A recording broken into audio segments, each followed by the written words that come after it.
My name is Jeff Anderson, and I am here today with some very courageous folks whose truth needs to be told and shared.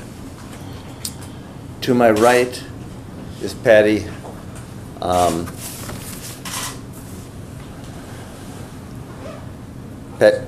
Vasek, and to my left is her husband of, is it 41 years? Ron Vasek. To Ron's left is Father Bob Schreiner. Father Bob is a priest of the Diocese of Crookston. Ron Vasek has been aspiring to be, having been a longtime Catholic, a deacon of the Diocese of Crookston.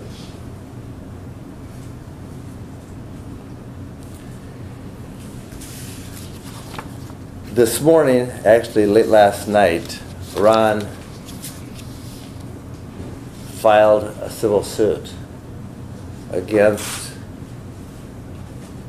the Diocese of Crookston and its presiding bishop, Bishop Hoeppner.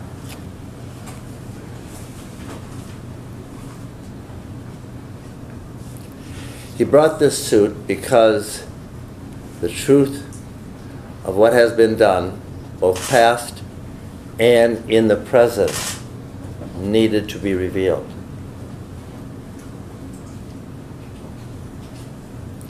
In this suit, a priest of the Diocese of Crookston, long time beloved and in official positions, is named as an offender and a violator of this child, Ron, when he was a youth.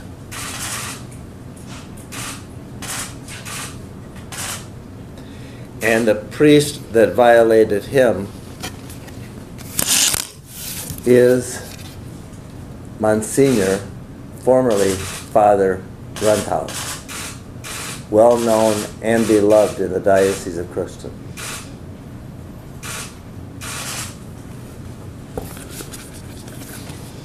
We are here because the abuse of Grundhaus, the abuse of this youth by Grundhaus, was never known or revealed. Until Ron, as a devout Catholic, made the choice late in his life to pursue a vocation as a deacon in the diocese. And he began to consult with some other priests outside the diocese about him becoming a deacon.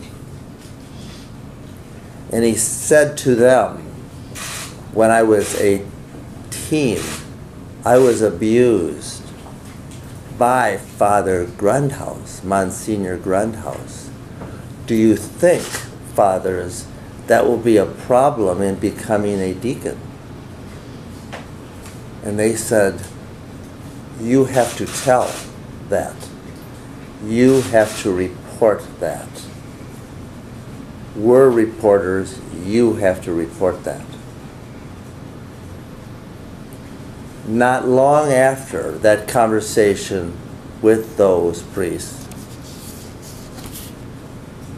Ron received a call from the bishop, Bishop Hoeppner. It said the bishop up.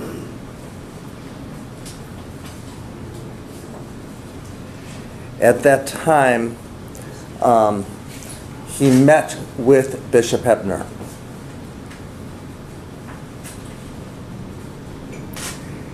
And at that time, he didn't want this to be widely known anymore. But what the bishop told him is, Ron, you must keep this quiet. You cannot tell anybody. It would be terrible for Father Grundhaus. Father Grundhaus was now Monsignor Grundhaus and had been a long-time official in the diocese, a vicar general, a right hand to the bishop. Ron did not tell others, and pursued his diaconate, which took and takes 5 or 6 years. The following year, Ron's son became a priest of the diocese. Ron and Patty's son.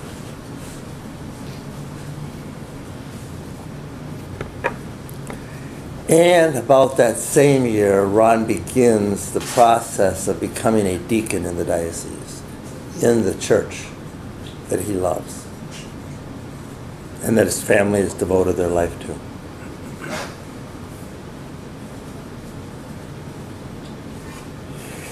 In 2015, our firm, with some courageous survivors, brought a suit against the Diocese of Crookston and the other bishops in Minnesota, seeking and requiring the bishops to disclose to us and ultimately to the public the names of any priests who had ever been accused of sexual abuse of minors. And a judge in Multnomah County, Judge Marvin, issued an order, which is in that packet. And the order says, in August of 2015, Diocese of Crookston, Bishop Hoeppner, keep his picture up, you must disclose the names of every single priest who has been accused of childhood sexual abuse in your diocese. When that disclosure was made, Grundhaus's name was not on the disclosure.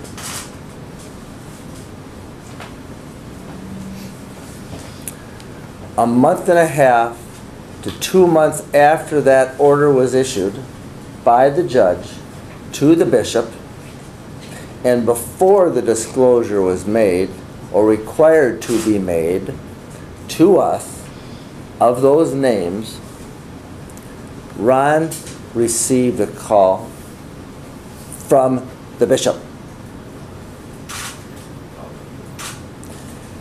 And the bishop asked Ron to come to his residence. And this is October of 2015.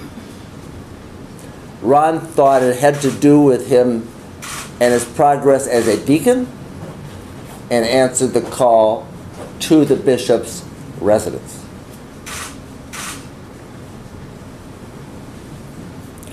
I'd like you, Ron, to step forward and tell us then, as you came to the bishop's residence, introduce yourself and then tell us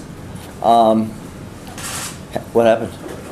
I'm Ron Vosick, deacon candidate in the Diocese of Crookston. When I got to that meeting, the bishop's residence,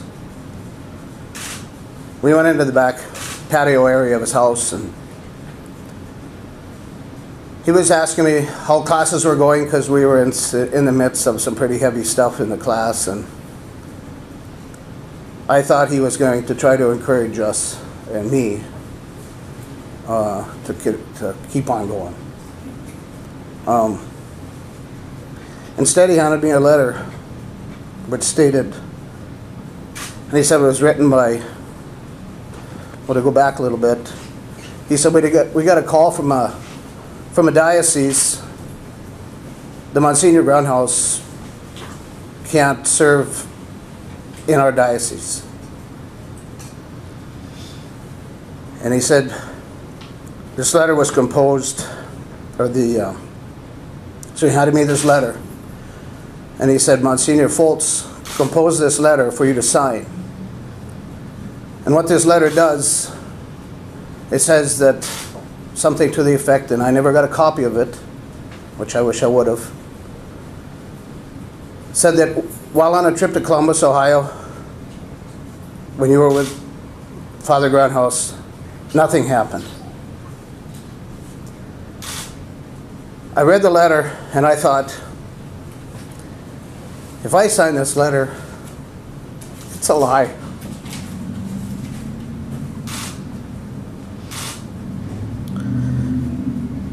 And I knew it was a lie. I couldn't sign that letter. I didn't want to sign that letter at all. Did you tell the bishop that? I told the bishop it was a lie. I said, this is a lie. I can't sign this. And I said, what's going to happen if I don't? He said, well, we have to clear this up with that other diocese. He said, so we get stuff squared away with Grundhaus. And I asked him again, I said, why should I sign that letter? And he said, if news of this scandal ever came out about Grundhaus, he said, how could I ever ordain you? He said, where would I put you? Who would take you? And then he proceeded to say, and it'd be very difficult for your son, who's a priest in our diocese too. I knew at that moment he was blackmailing me. And my son had just gotten his first parish. And I knew how much he struggled where he had been before, but not being able to be the holy priest that he was.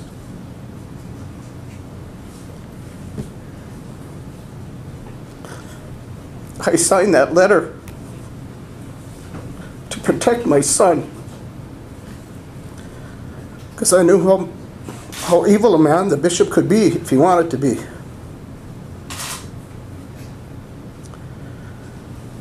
He thanked me for signing the letter.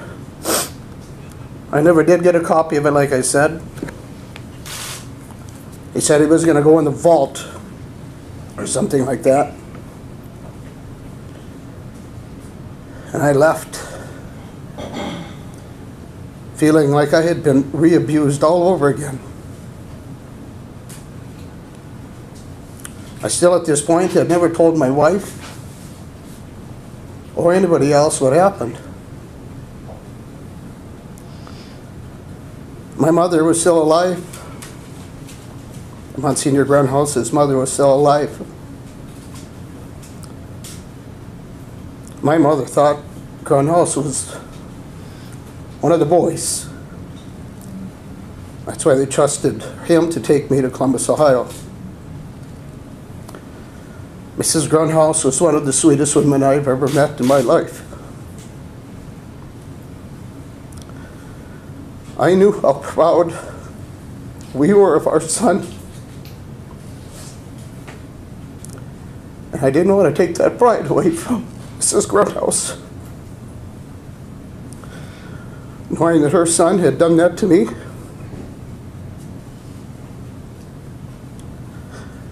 So I never said anything until recent events prompted me to tell my wife for the first time. When did you tell your wife, Patty, for the first time, and why, Ron?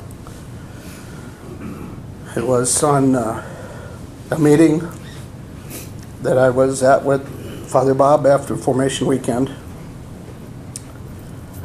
I had been recommended by my pastor to not be ordained,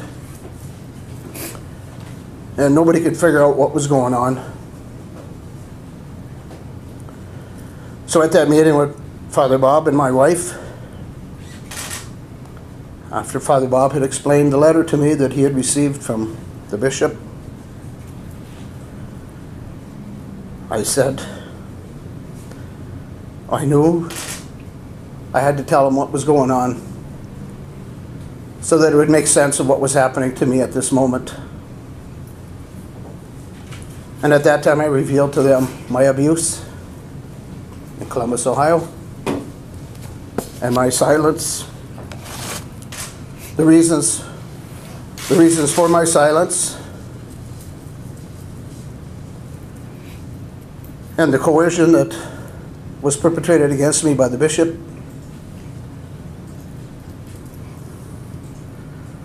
Because I just couldn't take it anymore. I was about to be ordained a deacon in the church that I love and still love.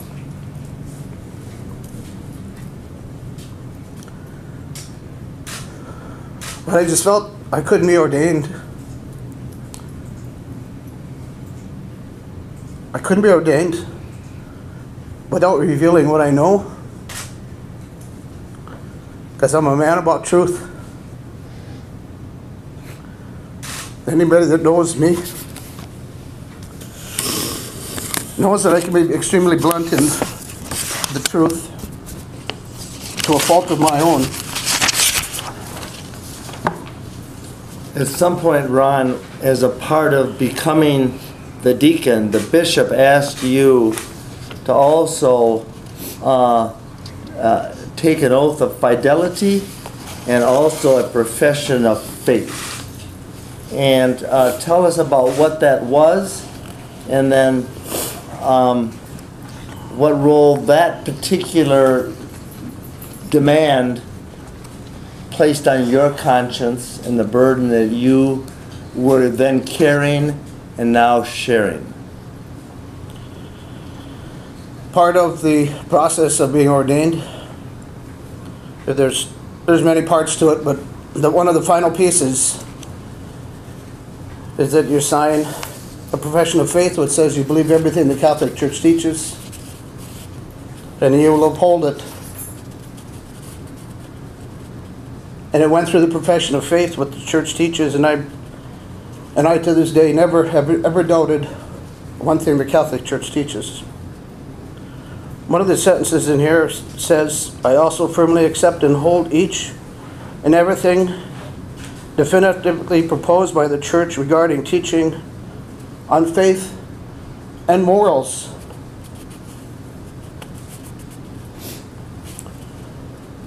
I saw nothing but immorality in our diocese, and how things have been covered up for years and years and years.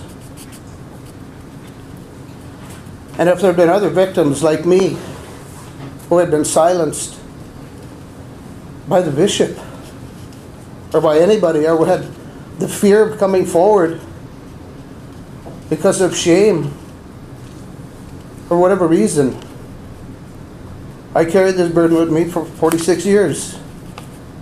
I'm 62 years old.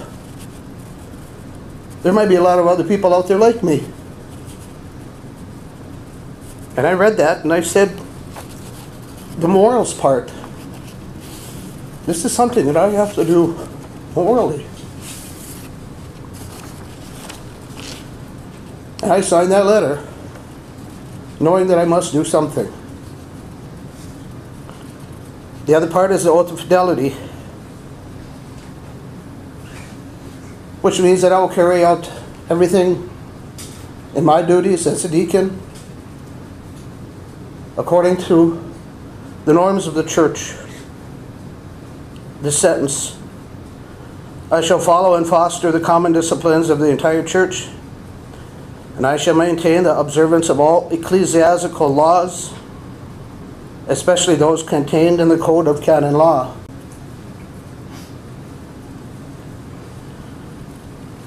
I saw nothing being done according to ecclesial law in our diocese.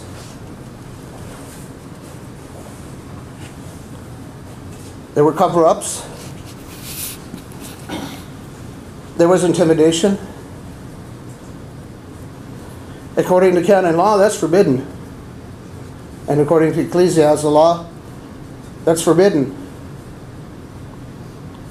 I read that sentence, and I placed my hand on the Bible, and I swore to God that that's what I would do.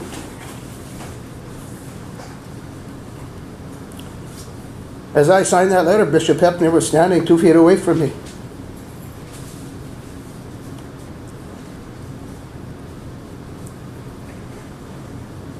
Part of ecclesial law is that you must be obedient to your bishop. I know in my heart that anytime you're obedient to a bishop, it's because he's in persona Christi, in the person of Christ.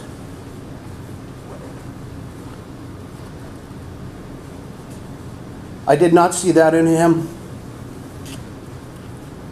And as I signed that oath, I knew in good conscience that I could not kneel before this man and swear obedience to him for who he was. My prayer is that one day I will be able to do that to a bishop that I can trust and who that I feel can uphold the teachings of the church and in all that they say, and especially in what they do.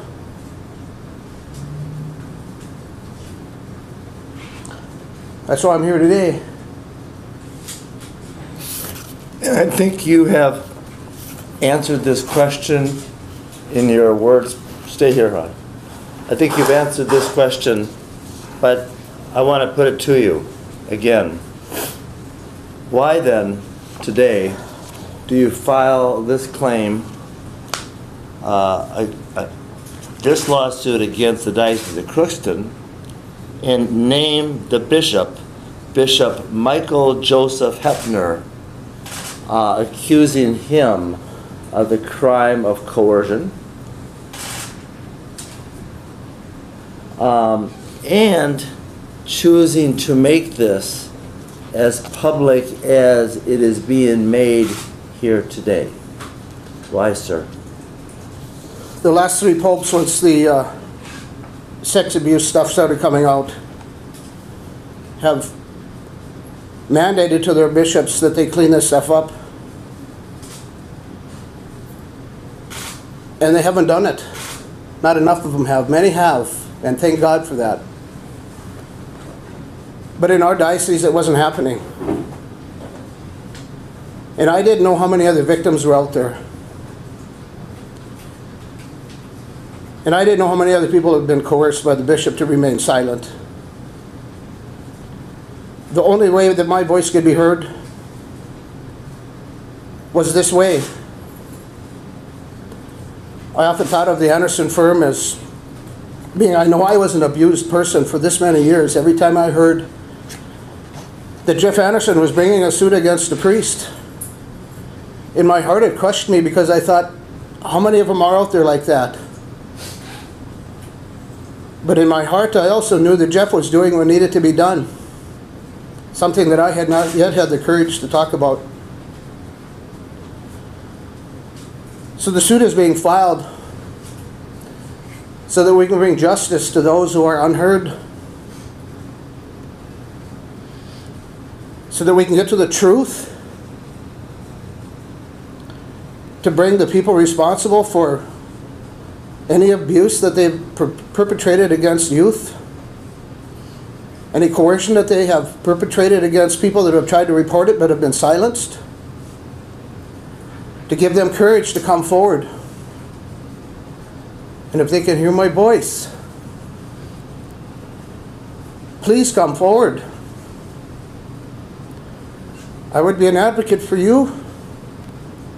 If you're afraid to come forward, you can contact Jeff Anderson's firm, and I will come to your home or wherever you want to meet. And I will believe you. Because I know how much courage it takes to stand up to officials in your church and to priests who you love and trust. And I will be there to help you. If I'm not ordained a deacon, at least I can be a servant to those who have been abused in some way. So Jeff, to answer your question, that's why I'm here. Thank you. And you are a man of the truth and a champion for that. And thank you for that courage. Your wife Patty of 41 years marriage stands with you today, and also Father Bob Schreiner, a priest of the Diocese of Crookston, stands with this family. And Father Bob, would you please kind of just come forward and share with us your perspectives and why you joined this family today at this time. Thank you, and with permission I'd like to read it, and I will by all means say so.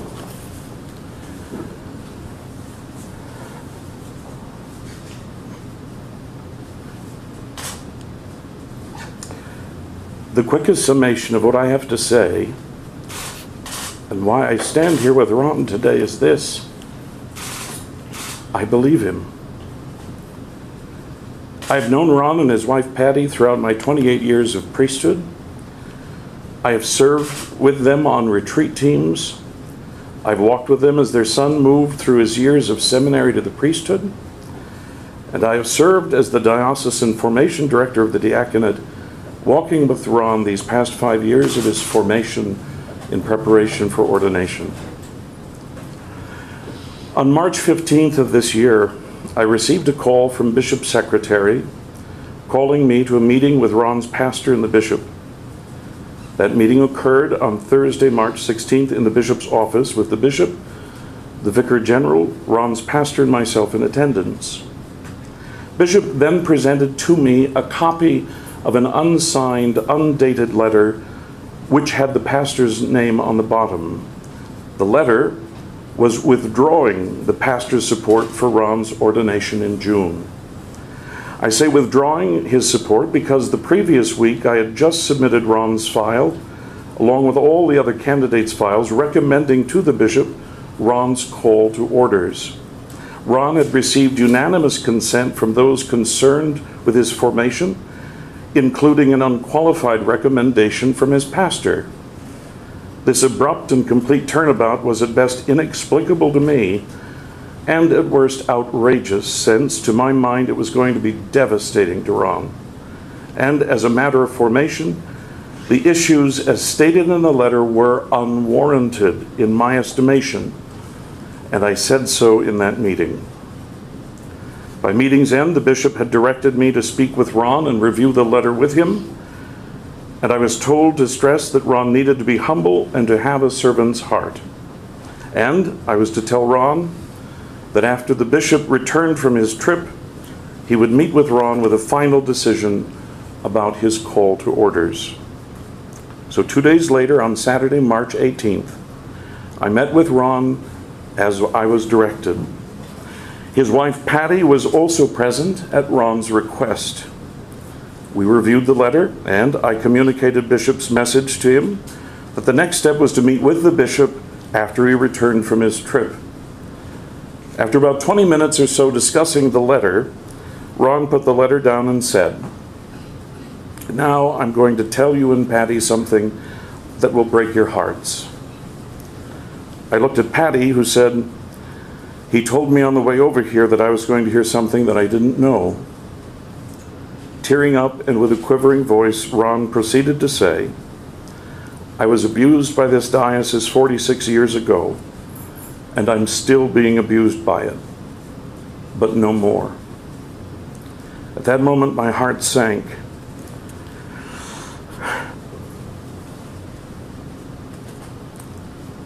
I was pretty certain that I understood what he meant by that first part, that he had been abused 46 years ago. But I could never have imagined the name that he would reveal as his abuser. And never in a million years could I have ever imagined what he was about to tell Patty and I, what he meant by saying he was still being abused by it. Throughout the telling of his painful account, I don't recall Patty or I saying a word. Stunned, horrified, sickened are but a few of the reactions I had over the hour or so it took for Ron to tell his entire story of 46 years of pain. As he ended the account, Ron's concluding thought that night was so painful to hear because it is what every abuse victim is taught to do, and that is to blame themselves for the bad acts of others. Ron ended his testimony that night saying something to the effect of, "So that's why God is allowing my ordination to be put off, because I committed a lie when I signed that letter Bishop gave to me. Good things can't come from evil deeds," he said, "and my punishment is that I'm not going to be ordained." As I drove home that night, my mind was awash with 1,000 thoughts.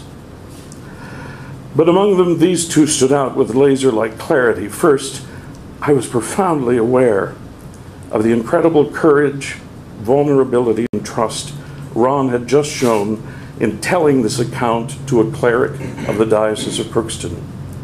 And I knew the gravity of the gift he had just given me in that trust.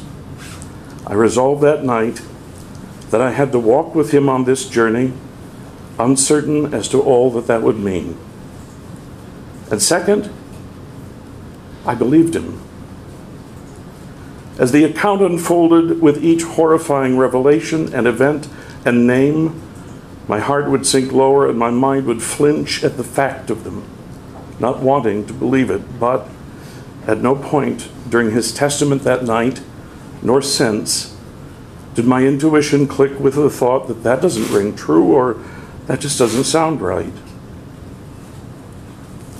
My experience of Ron over these many years is that he simply isn't capable of fabricating or manufacturing any of this. To know Ron is to know an uncomplicated, plain-spoken, and often bluntly direct man, a fact that his gracious wife and priest son will lovingly point out to him on occasion. His profile just doesn't include a penchant for or proclivity to lie. His love of the Catholic Church is unwavering, and his faith in Christ Jesus unflinching. I don't know where any of this is going to go or how this can end well. It is a painful journey for all involved, but none more so than the victim. I do believe that only the truth revealed in its entirety can restore integrity and bind wounds old and new. Thus I am here, and I do pray. Dear Radiant Lady of Fatima, pray for us. And oh my Jesus, lead all souls to heaven, especially those in most need of thy mercy. Thank you, Father Bob. Ram, come for a moment. One thing that has now been revealed through your words and the courage demonstrated and the support of those that stand with you and behind you is that the bishop made a conscious choice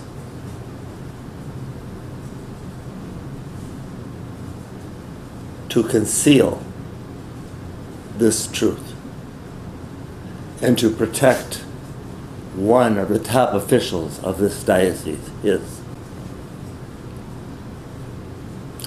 And when he required Ron to sign the paper that demonstrated the lie, he coerced him into further conflict and a temporary silence. But that was not a lie that could live for long, and that he could carry no further or longer. And so we thank you for allowing us to hear your truth, having the courage to share it today, and know that the heaviness of that unspoken truth, hopefully, can now be somewhat lifted, even though you know not what lies ahead. Thank you, Ron. Father Bob, Patty, to your family and the supporters that you have found in your faith and in this moment of sorrow, but born of courage and truth. Thank you. With that, we are prepared for questions, should there be some. Have any other individuals made claims against Father Grundhaus? No other claims that we are aware of have been made against Grundhaus. We know that Ron made this report years ago to the bishop. We know that the court order required the bishop to disclose Grundhaus's name to us, and it was never done, notwithstanding the court order.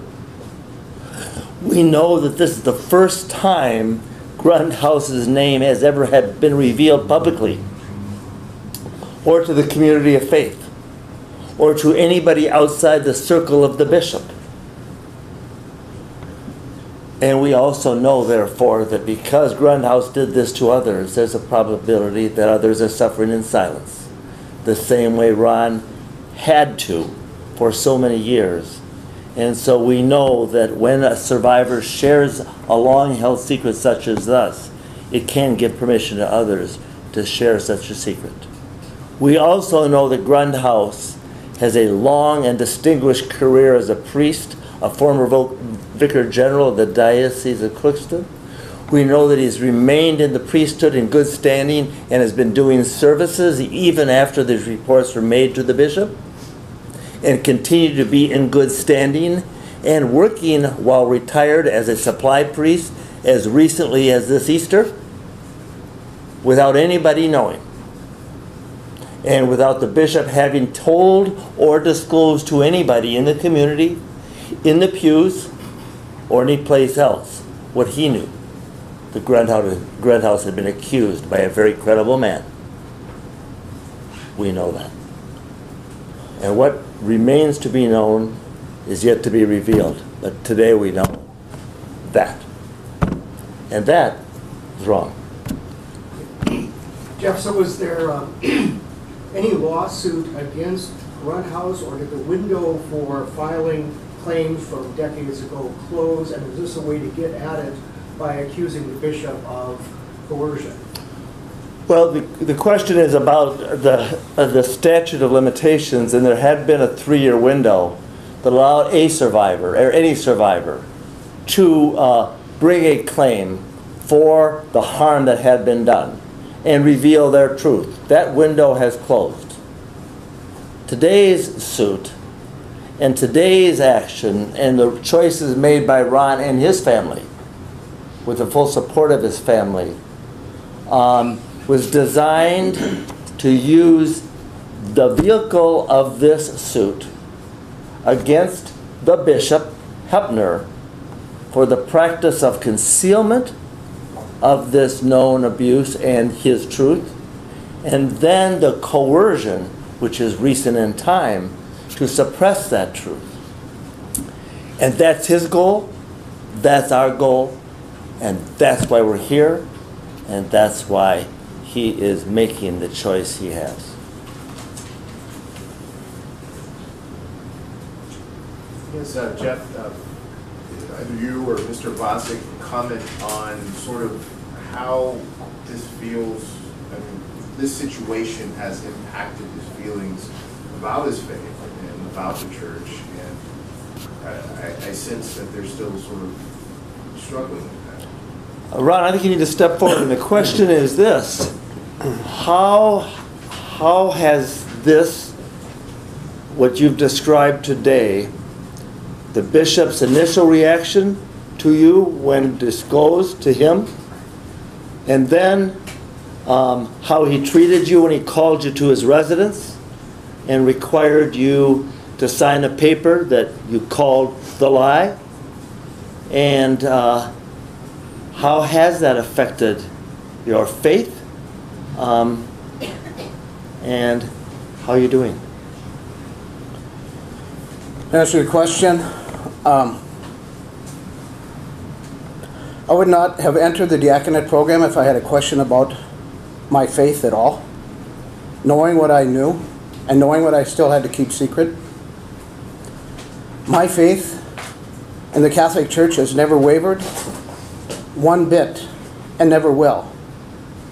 I know the faith to be the truth of God and of Christ. And I've come to learn that more and more deeply as I've studied all the theologies that I've been required to study. The faith has been enriched and enlivened to me and exposed to me more and more, and I love it more and more than I have ever. So I don't want this at all ever to be talked about as against the Catholic Church. This is to purify the men in the church by their sinful actions and their unlawful actions. It has nothing to do with the Catholic faith. It has all to do with men within the corporation part of the Catholic faith. So to answer your question, my faith has never been stronger.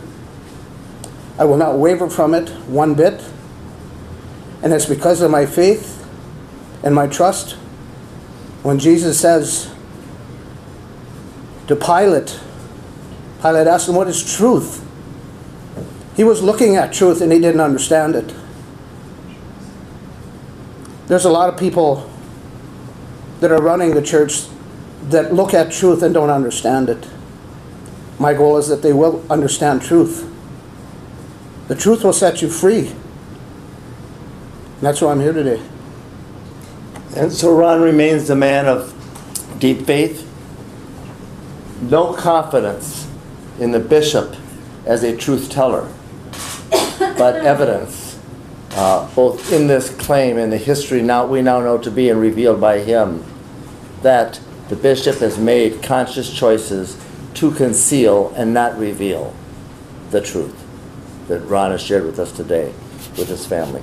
Thank you, Ron. Jeff, there's another question for Father Schreiner from somebody that emailed in, a reporter. Okay. Father Schreiner, would you step forward? And we have, because we're streaming, an email question of you. And the question was, Father Schreiner, are you personally concerned about any repercussions for your support of Ron today? Let me repeat the question. The question to you, Father Bob, is by reason of you appearing here today with this family, personally concerned about repercussions on you from the bishop and the hierarchy for you appearing here today? The only peril I fear is my soul's. And that integrity has to go forward if I'm ever going to shepherd a parish. So I have to be here because it's the truth that I believe in, Ron. The rest will fall as it may. Thank you, Father Bob. Thank you, Ron. Thank you, Patty. And to all those who stand with you, and all the survivors on whose shoulders you stand and we stand today in sharing the painful truths of the past. And in gratitude to you and them, we all stand and speak. Thank you. Thank you. Thank you.